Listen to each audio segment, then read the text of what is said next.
یہ سب سے پہلے یہ بات سمجھنی چاہیے کہ اعتکاف کا مطلب کیا ہے، اعتکاف کا مقصد کیا ہے۔ یہ ایک بنیادی چیز ہے جس کو سمجھنا بہت ضروری ہے۔ معتکف جو ہے یہ اس محلے، اس معاشرے کی طرف سے اللہ کے دربار میں ایک جرگہ آ جاتا ہے، اللہ کو منانے کے لیے ایک جرگہ گیا ہوا ہے اور اللہ کے در پہ بیٹھ گیا ہے۔ یہ جو امت باہر ہے، جتنی بھی امت ہے، محلے کے 20 گئے، 25 گئے، 50 گئے، پورے محلے کا جرگہ ہے اللہ کے دربار میں، کیونکہ یہ سنت مؤکدہ علی الکفایہ ہے کہ ایک حصہ اگر امت کا ادا کرے گا تو پوری امت کی ذمہ داری ختم ہو جائے۔ آپ گئے ہیں تو اب آپ کا کام کیا ہے؟ آپ کا کام یہ ہے کہ آپ نے اللہ کو منانا ہے، آپ نے اللہ کو منانا ہے، اپنی ذات سے بھی، اور یہ جو باہر پورا محلہ ہے اس سے بھی منانا ہے۔ اور اللہ کے منانے کا سب سے آسان طریقہ اور سب سے اعلیٰ طریقہ جو ہے وہ دعا ہے۔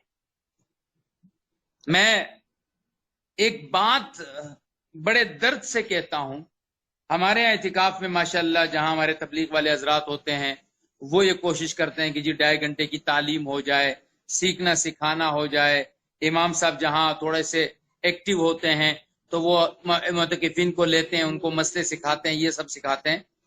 لیکن جو بنیادی چیز ہے وہ یہ ہے کہ یہ اعتکاف کامیاب اس وقت ہوگا کہ جب معتکف اس اعتکاف میں اللہ سے باتیں کرنے والا بنے گا۔ وہ دعا مانگنے والا نہیں، اللہ سے بات کرنے والا۔ ہمارے ہاں اے معتکف کو اللہ سے بات کرنا نہیں سکھایا جاتا۔ تم بیٹھے ہوئے ہو، ابھی کسی نے کہا نا جی اعتکاف میں بیٹھی ہوئی بات کر سکتا ہوں کہ نہیں کر سکتا ہوں؟ تنہائی ہے نا جی، اس کو بھی ٹائم پاس کرنا ہے، مجھے بھی ٹائم پاس کرنا ہے۔ تو آپ اعتکاف میں ہیں، آپ کو اس سے تنہائی میں بات کرنی ہے۔ ہمارے ہاں پردے بھی لگ جاتے ہیں، بالکل یکسوئی ہے، اب لگے رہو اللہ سے بات کرنے میں۔ اگر روزانہ 1 منٹ 2 منٹ بھی بڑھاتے جائیں، اور ایک اعتکاف کے 10 دنوں میں کسی آدمی کے پاس 20 منٹ کی دعا آ گئی، ایک مسلمان کے پاس 20 منٹ کی دعا آ گئی، اس کا تو بیڑا پار ہو گیا، بیڑا پار ہو گیا۔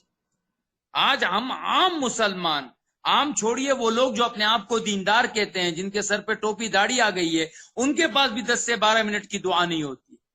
یا اللہ ماؤ بخی زمان مرپلارو بخی زمان یا نکو بخیاو اب اللہم ربنا آتنا فی الدنیا خلاص۔ اس کے بعد تو ہمیں آتا ہی کچھ نہیں ہے۔ تو اصل اعتکاف کا مقصود یہ ہے کہ خدائے رب العزت سے باتیں کیسے کریں۔ اب میں سکھاتا ہوں بات کرنے کا طریقہ۔ حضور اکرم صلی اللہ علیہ وسلم آئے، ایک دیہاتی بیٹھے ہوئے ہیں، کیا کہہ رہے؟ یا من لا تراہ العیون ولا یصفہ الواصفون، اے وہ ذات جس کو آنکھ دیکھ نہیں سکتی، اے وہ ذات کہ کوئی تعریف کرنے والا اس کی تعریف نہیں کر سکتا، اے وہ ذات کہ نہ رات کی تاریکیاں اس کو چھپا سکتی ہے، اے وہ ذات جو یہ بھی جانتی ہے کہ آسمانوں میں کیا ہے، اے وہ ذات جو سمندر کی تہ کی ہر چیز کو جانتی ہے، اے وہ ذات جو جانتی ہے ستارے کتنے ہیں، اے وہ ذات جو بارش کے قطروں کو جانتی ہے، اے وہ ذات جو صحرا کے ذروں کو جانتی ہے، اے وہ ذات جو درخت کے پتوں کو جانتی ہے۔ بولتے جائے بولتے جائے بولتے جائے۔ اللہ کے نبی نے بلایا، سونا دیا، کہا تجھے پتا ہے یہ سونا کیوں دیا؟ کہ ہاں ہمارے اور آپ کے مابین رشتہ تھا، کہ نہیں نہیں، تو نے میرے رب کی تعریف کی، میں نے تجھے سونا دے دیا۔ اصل دعا کیا ہے؟ اصل دعا یہ ہے کہ اللہ کو پکارنا اس کے پیارے پیارے ناموں سے۔ اللہ الرحمن الرحیم الملک القدوس السلام المؤمن المہیمن العزیز الجبار المتکبر الخالق الباری المصور الغفار القہار الوہاب الرزاق الفتاح العلیم القابض الباسط الخافض الرافع المعز المذل۔ حضور نے فرمایا 99 نام ہیں، جو اللہ کو ان ناموں سے پکارے گا، اس کے بعد دعا مانگے گا، اللہ اس کی ساری دعاؤں کو قبول فرمائے گا۔ ہم نے ابھی اللہ کو پکارا نہیں ہوتا ہے کہ ہم مانگنا شروع کر دیتے ہیں، ابھی بھیک کے لیے ہاتھ بڑھایا نہیں ہوتا ہے، مانگنا شروع کر دیتے۔ پہلے بھکاری تو بنو، اللہ کی پیاری پیاری تعریفیں کرنا تو سیکھو، دنیا بھر کی تعریفیں سیکھے، نہ سیکھے تو اللہ کی تعریف نہ سیکھے۔ اس اعتکاف کو ایسا بنائے کہ ان 10 دنوں میں اللہ سے ایسی باتیں کروں، اللہ سے ایسی باتیں کروں کہ اللہ کو راضی کر سکوں۔ اے اللہ تو خوبصورت ہے، تو بڑا ہے، تو پیارا ہے، تو حسین ہے، تو مہرباں ہے، تو رؤوف ہے، تو رحیم ہے، تو اپنے بندوں سے پیار کرنے والا ہے۔ یا اللہ میں تو ذلیل ہوں، تو عزتوں والا ہے، میں کمتر ہوں، تو بادشاہتوں والا ہے، میں کمزور ہوں، تو قوتوں والا ہے۔ یا اللہ تیرا میرا مقابلہ ہی کوئی نہیں، کہیں پہاڑ کا ذرے سے مقابلہ ہے، کبھی سمندر کا قطرے سے مقابلہ ہے، یہ مقابلے پھر بھی ہو سکتے ہیں، تیری ذات سے میرا مقابلہ کوئی نہیں۔ یا اللہ میں حقیر، میں ذلیل، میں کچھ بھی نہ ہوتے ہوئے تجھ سے تیری مغفرت مانگو۔ یہ ادائیں سیکھ لیں ہم اس اعتکاف میں۔ میں کہتا ہوں زیادہ نفلیں نہ پڑھو، زیادہ تلاوتیں نہ کرو، زیادہ مسائل نہ سیکھو، رب سے بات کرنا سیکھ لو۔ اعتکاف اب اعتکاف یہ اصل ہے اعتکاف۔ مجھے میرے رب سے تنہائیوں میں، وہ 7 آدمی نا جو اللہ کے عرش کے سائے میں ہوں گے، ان میں سے ایک آدمی کے بارے میں کیا فرمایا؟ ایک آدمی وہ ہوگا ذکر اللہ خالین ففاضت عیناہ، جو تنہائی میں رب کو یاد کرنے کی عادت ڈالے اور اس کی آنکھوں سے آنسو نکل پڑے۔ علماء فرماتے اس کا مطلب کیا ہے؟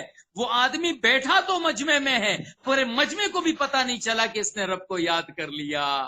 یہ ہوگا اللہ کے عرش کے نیچے۔ ہمیں کوئی رلانے والا مجمع میں ہوتا ہے، کوئی بڑا مولوی آتا ہے، کوئی ڈرامے باز، وہ ہمیں رلا لے تو ہم رو لیتے ہیں، ورنہ خود سے رونا ہمیں کہاں آتا ہے؟ اس لیے اعتکاف کا مقصود اللہ سے اپنے کنیکشن کو جوڑنا ہے۔ باقی ٹوٹتا تو بہت مشکل سے ہے یار، اعتکاف نہیں ٹوٹتا، کسی کا اعتکاف نہیں ٹوٹتا۔ یہ بڑے مسائل ہے اس میں۔ جو اعتکاف میں آ گیا نا، اور جب تک اس نے یہ نیت نہ کی ہو نا میں نے اعتکاف ختم نہیں کرنا ہے، تو 2 قدم باہر نکل گیا، تھوڑا وضو خانے میں چلا گیا، تھوڑا واش روم میں چلا گیا، تھوڑا غسل خانے میں چلا گیا، اس سے کسی کا اعتکاف ختم نہیں ہوتا۔ اعتکاف اس کا ختم ہوگا جو اس اعتکاف کی منافی کام، یعنی اللہ سے اس کی یکسوئی ختم ہو گئی۔ وہ ہے تو مسجد میں، پر اس کا اللہ کے ساتھ کوئی دھیان نہیں ہے۔ یہ جسم ہے، اس کی روح کا اللہ کو کوئی ضرورت نہیں، اس کا اعتکاف بے روح ہو گیا۔